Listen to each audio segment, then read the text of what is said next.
What's up guys, and welcome to this video. This is the CES Roundup of 2015. As I'm sure you'll no doubt have noticed, this week has been CES.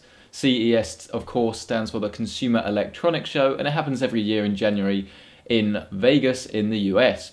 Now, unfortunately, I didn't get to go this year. Hopefully I'll be able to go either next year or the year after, but I've spent plenty of time going through all the news that has been happening at CES, and I'm up to date and can share that news with you, as this is what I think is the best of CES 2015. Now, CES is a show about all sorts of technology. It's not just PC stuff, it's not just TV stuff, there's a whole range of stuff there. And of course, this is a PC-centric channel. The clue is in the name. So we'll start with the PC-centric stuff. And I have to say, I haven't been more excited about some products unveiled at CES in a long time. The first thing on the list, and the thing that I'm sure some of you would have already heard about, is of course the IPS monitor. That's also 1440p and 120 Hz. And it even has G-Sync as well. This is an Acer monitor, and this is basically what is the holy grail of PC gaming. Sure, it won't be the cheapest monitor when it's released, but at the moment they say it can get about 120 Hz, but they're aiming for 144 Hz upon launch. But the fact that it's this higher refresh rate, it's IPS and it's G-Sync, those things just haven't happened before, and it's going to give you the best gaming experience available, almost without a shadow of a doubt. Obviously, the panel quality we'll need to have a look at a bit nearer the time and actually see whether it is as good as we think it's going to be. But assuming they don't really do anything wrong, this is more than likely going to be one of the best gaming monitors, if not the best gaming monitor you can get on the market. Well, I was going to say today, but as soon as it's launched. Of course, that isn't the only monitor that has been unveiled. I did say in one of my videos that my biggest prediction was that there's going to be loads of monitors, and I have to admit I was right. There's also a new ROG Swift. In fact, I believe there's actually two new ROG Swifts that might be a bit but the main one that I'm interested in anyway is the 4K one. It's in exactly the same shell and the same case as the original ROG Swift, except for the fact that it is actually IPS and it's 4K. And it's also got G-Sync as well, which means that if you do want to go down the Ultra HD 4K route, then you actually got, again, one of the best gaming monitors you'll be able to get. Hopefully I'll be able to get my hands on both of those, if not all of the monitors. Maybe that's a little bit far-fetched, that were unveiled at G-Sync at CES, but we'll see. And hopefully we're going to get some monitors which just are pretty amazing. Over the last few years we haven't actually seen that many innovations, and 2014 was the year where we started to see things develop. But I'm thinking that 2015 is going to be the year where monitors, it basically is going to be the year to buy a new monitor. But of course, monitors weren't the only thing unveiled at CES this year. TVs. TVs are always unveiled at CES, and it is the big manufacturer's time to shine. It's to show off what R&D has done, and it's time for them to show off their latest range of TVs. Now, there is loads of different things to report, but the main thing that has got everyone talking, or at least they want you to be talking about it, is HDR, or High Dynamic Range. If you're a photographer, you've no doubt heard this term before, and essentially it is what it says on the tin. When you look at a screen, you have a dynamic range of colours that you can see, all the way from black all the way to white. And the wider the dynamic range, so if you imagine this is your TV now, everything that you're watching this on now, that's its dynamic range. High dynamic range just increases that, so you can see higher contrast and you'll see more detail, but rather than more detail through resolution, you'll get more detail through basically a wider colour gamut. I'm really terrible at saying that word. So the picture quality is going to be better because you're going to be able to see more detail through a wider dynamic range. Now, Netflix has unveiled that they will be broadcasting high dynamic range content, but like all new things when they first come out, content will be severely limited, and pretty much we're going to see some 4K high dynamic range content this year, but it is going to be very limited. Other than high dynamic range, we've also seen OLEDs. Now, we've seen these before. These are organic light emitting diodes. And this TV that you see behind me is not an OLED. This means that you get things called local dimming or something very similar to that, where to increase the level of black, or decrease the level of black, so you get darker blacks, the backlight will actually turn itself off in certain areas, and this will mean that you get better blacks.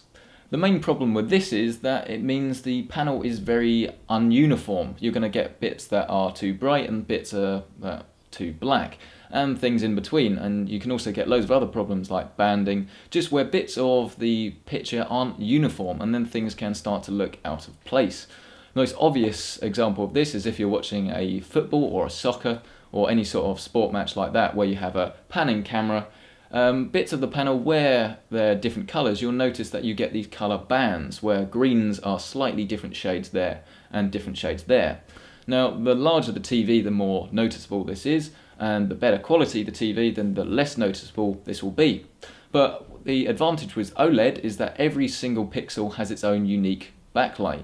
There isn't really any backlight, it produces its own light source. This means that the panel can be, in theory, completely uniform, and that blacks will literally be black, because the pixel won't be lit at all, and you won't get any problems like banding or just problems with local dimming or anything like this.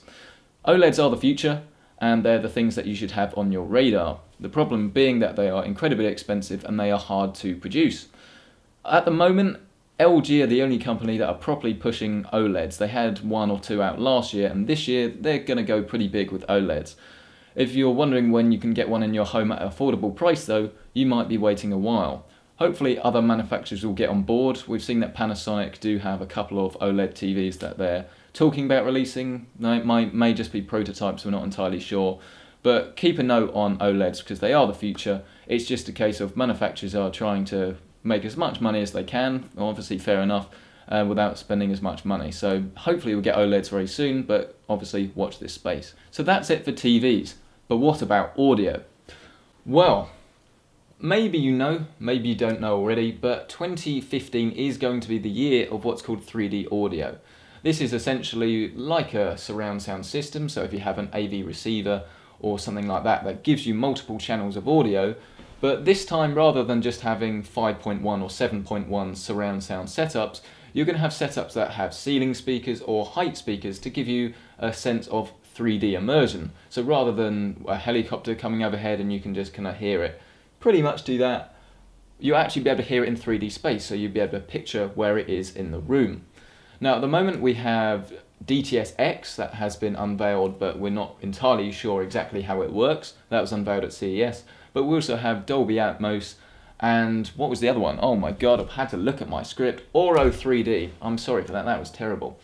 Now Auro 3D and Dolby Atmos have been around for a couple of, well, I imagine they've been around for a couple of years, but they're only really properly announced last year.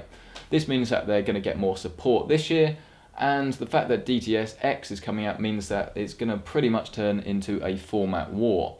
If you are familiar with Blu-ray disc at the moment, you'll know that most of them use DTS Master Audio, DTS HD Master Audio, but there are a few of them that use Dolby True HD as well. So hopefully we can get in a, well, there won't be a format war, there'll be a way that everyone wins, but it doesn't really turn out that way. But if you're interested in surround sound, then this could be a good year for you also. Now the final thing to mention when we're talking about TVs is 4K Blu-ray. Well, it's not actually called 4K Blu-ray, it's been branded officially as Ultra HD Blu-ray. Great name, right? Now, how this is going to work, we're not entirely sure. Panasonic have a prototype Blu-ray player that they had on the floor of CES, but because the specification hasn't been 100% completely finalised as to what is going in everything, we can't say for sure exactly what they're going to look like, other than the fact that they're probably just going to look like a Blu-ray player. The thing with Ultra HD Blu-ray though, compared to something like Netflix or Amazon 4K streaming, is that it's going to be a lot higher quality because we're going to get higher bit rates. Discs are also going to be able to fit larger amounts of data on it, and those bits of data are going to use the HEVC high efficiency video codec to actually get everything on that disc in a way that is really efficient without losing quality. So if you want to get your hands on some 4K Blu-rays, this is going to be the year to do it, or I probably should say Ultra HD Blu-rays, but it is going to be very expensive and there is going to be limited support, at least at launch. But obviously, again, watch this space and we'll have more on that as it develops. Now there were loads of other things at CES, but there's only one more thing I'm going to talk about, and that was actually the first press conference that there was, which was the Nvidia one. And they've obviously gone on about their chips in the first sort of 20 minutes, half an hour of the presentation, but their main focus was actually on automotive vehicles, so basically cars, except for the fact that they drive themselves. Now, this isn't a new concept. Google have been doing this for a while, as has other companies, but it's kind of really being pushed this year, not just by Nvidia, but pretty much all the car manufacturers that turned up at CES was to show off their new automotive. I keep saying automotive, that's just the name of a car. They're self-driving cars, let's call it that. So they wanted to turn up and show off their self-driving car concepts.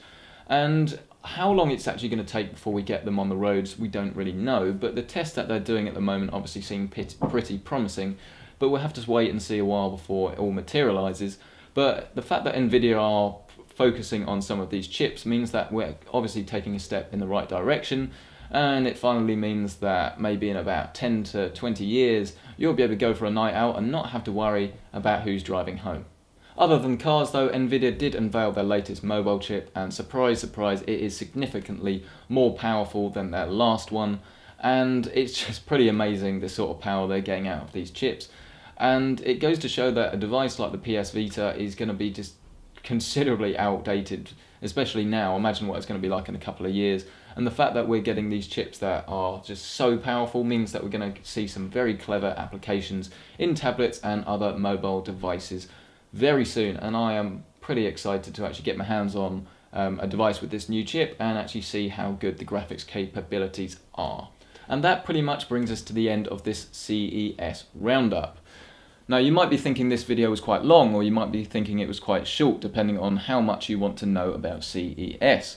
Obviously, I wasn't there, so if you want to know any more about any of the products that I've mentioned, I'll leave some links in the description below for you to go and have a read. But obviously, there are loads of great tech websites out there. I don't even need to mention their names, just because there are so many. You'll have a very hard time not finding information on any of these products, and I will try and get my hands on some of them as soon as I can to obviously let you know whether they're any good and whether they should be buying.